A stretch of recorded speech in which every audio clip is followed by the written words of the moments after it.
بهار آمد. بهاری پرسخاوت زندگانی و طبیعت را روح و روانی نو عطا می نماید. بابای دهقان و اطراف نگریسته امید می بندد به فیض و برکت دسترخوان، رزق و روزی فرزندان. شکر می گوید با تحمل، اندیشه و اخلاص، نیتی پاک و آرزوها.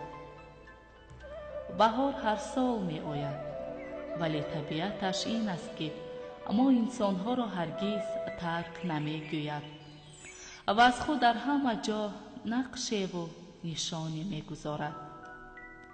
در پیراهن اطلس گلدختران، طاقه زردوزی و تور حریر نوعروسان، درز و سوزنی های چیوران، نقش و نگار سحرانگیز صورتگران به جلو می آید.